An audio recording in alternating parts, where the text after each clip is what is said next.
Ce qu'il faut dire, c'est que moi, j'ai eu à ouvrir une école de musique en son temps, c'était en 1985-86.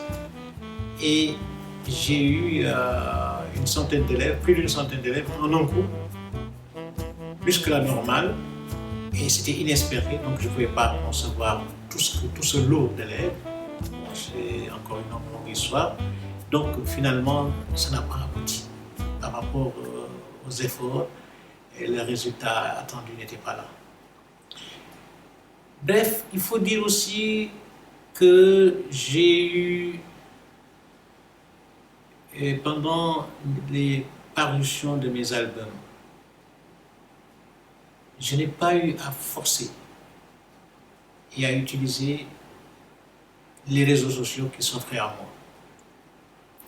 Même si, par ailleurs, je ne suis pas informaticien, même si je ne suis pas un technicien de l'audiovisuel, j'aurais pu, par exemple, m'offrir les services d'un informaticien, ou en tout cas, pallier ce manquement-là. Parce que quand on sort un album, ça demande de la communication, ça demande de grands efforts d'actualisation, en fait de vulgarisation. Et malheureusement, à côté de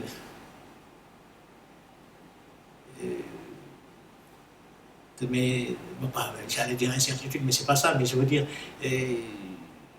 ça passait difficilement, la musique que je faisais passait difficilement, parce que c'était une musique empreinte de jazz et tout, pas du tout adaptée aux couleurs locales.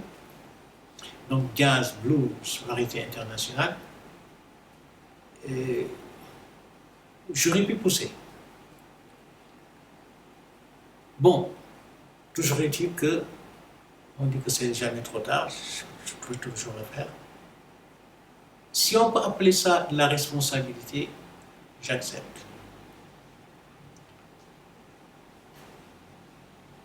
Mais il faut dire aussi que l'effort est toujours là. Je suis toujours en train de me battre pour imposer ma musique, pour imposer ce que je suis en train de faire. Parce que ce qui se passe aujourd'hui, je n'ai pas versé dans la couleur à 100% local. Pourquoi? Parce que je veux m'ouvrir au monde extérieur. La musique sénégalaise telle qu'elle est présentée, le balakh, qui est notre musique, est jouée de façon à la limite très primaire. C'est-à-dire que dans un état très brut, très modal, pas trop harmonique, et tout ça, ça constitue des freins pour l'extérieur. L'oreille d'un occidental voudrait que notre musique soit beaucoup plus comestible. C'est-à-dire qu'elle présente des aspérités, si je peux appeler ça ainsi. Une musique se doit de vivre. Elle est rythmée, c'est vrai, mais elle est riche, elle est pauvre en harmonie. Et l'oreille occidentale subit difficilement ce genre de musique.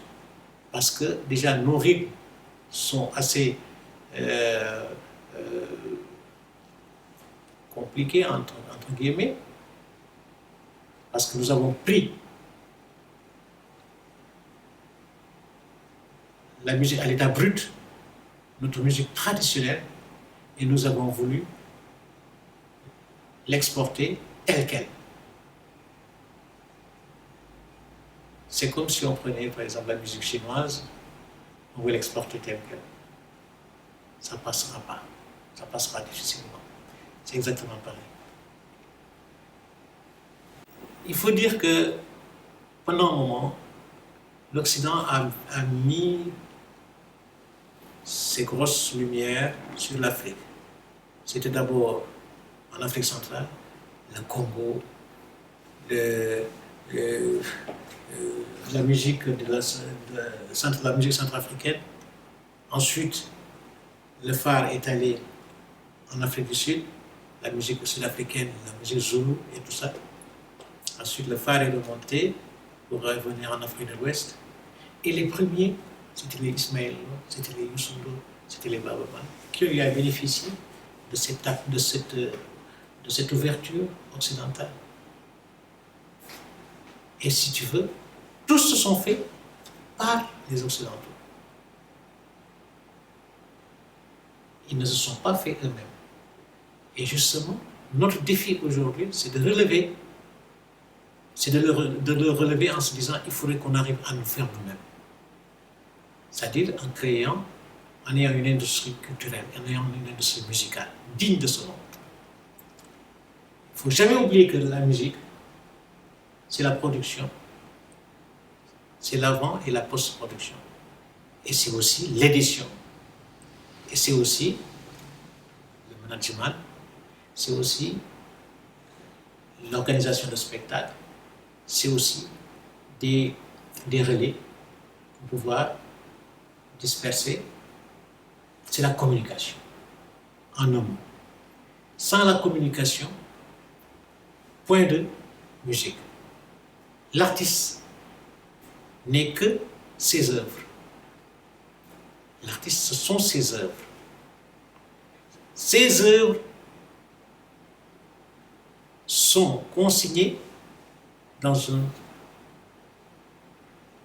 sont données sous forme de mandat. Je ne peux pas appeler ça ainsi. À un organisme de gestion collective, comme par exemple la SODA ou quelque chose comme ça, qui, en revanche, va protéger ses œuvres parce que l'artiste se sera produit et qu'on l'aura rémunéré en conséquence. La SODA se chargera de les collecter et de les distribuer. Donc, c'est ça l'industrie. Dès lors que l'artiste a quelque chose dans la tête,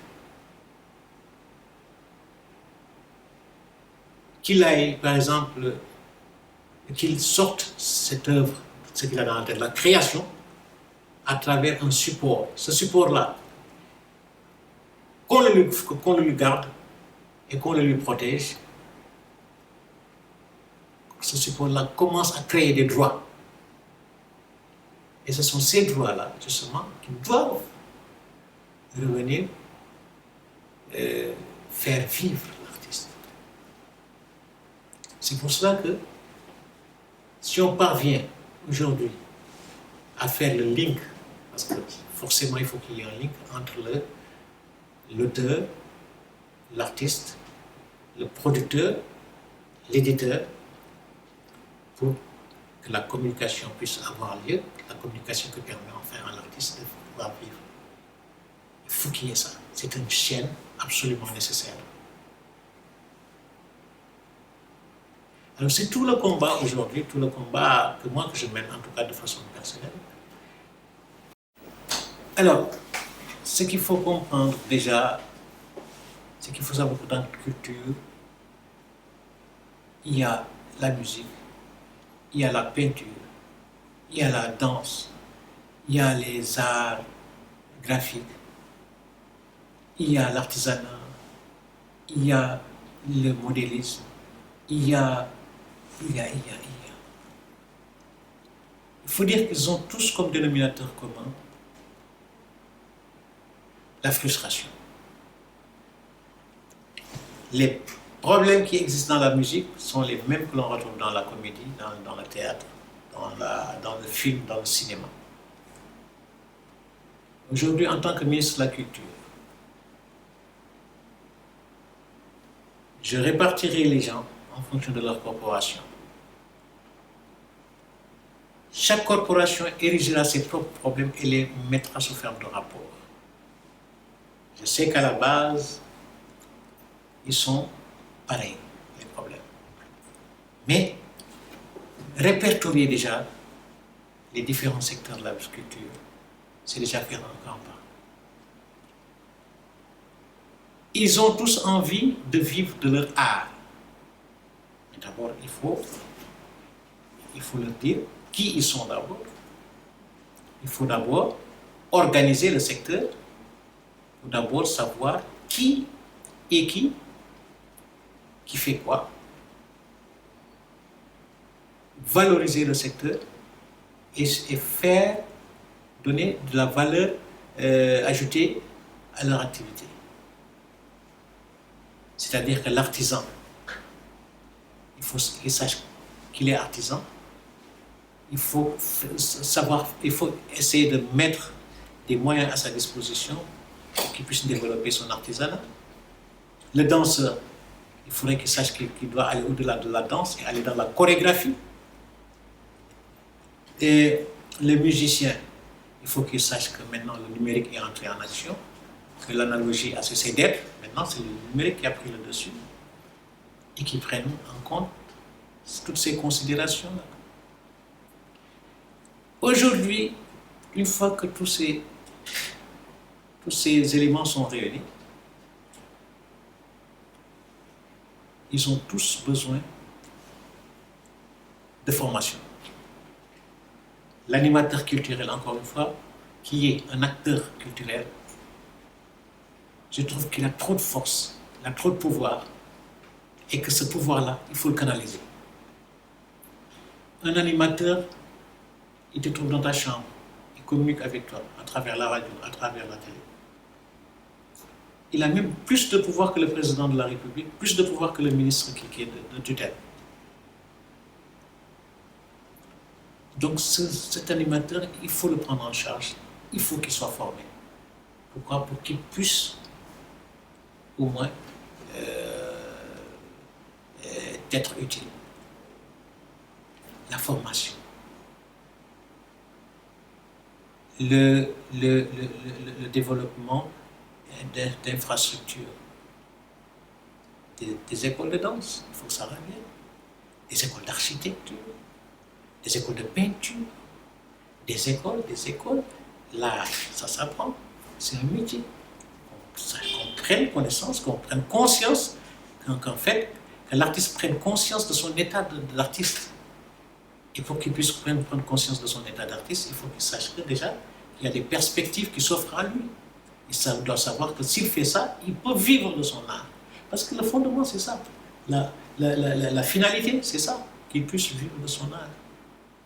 La formation, le développement d'infrastructures, et essayer d'étendre ça à un niveau généralisé, au niveau des régions, au niveau en tout cas, pour dire que les arts, l'art ne doit plus être ce fourre-tout. Quelqu'un qui a un mal de publicité, par exemple, se dit « Attends, je vais chanter pour me faire un peu de buzz et tout ça. » Il faut que ça arrête d'être ça. Il faudrait que celui qui entre dans les arts sache qu'il est artiste et qu'il possède quelque chose en lui qui peut le faire vivre. Formation, développement d'infrastructures, et puis quoi encore? Le statut, c'est-à-dire, c'est ça, faire en sorte qu'il devienne un travailleur à part entière. C'est-à-dire que l'artiste, qui puisse se lever, aller à son lieu de travail en se sachant sécurisé. S'il y a un accident, qu'il soit pris en charge par la caisse de sécurité sociale. Si jamais il a sa famille, il a ses enfants qui doivent aller à l'école, il faut bien que l'artiste se sache sécurisé. Et il faudrait préparer l'artiste à avoir sa retraite. Comme tout fonctionnaire, comme tout individu qui travaille normalement. Donc, que l'artiste puisse devenir un travailleur à part entière, qui ne relève plus seulement du ministère de la Culture, mais qui relève en plus du ministère du Travail. Tout ça, c'est un pas aussi. Grosso modo, c'est ce que je ferai, par exemple, pour le ministère de la Culture. Et tous les artistes, tous les acteurs culturels, je les mettrai, je les organiserai au point que voilà, chacun puisse y trouver son compte. Voilà.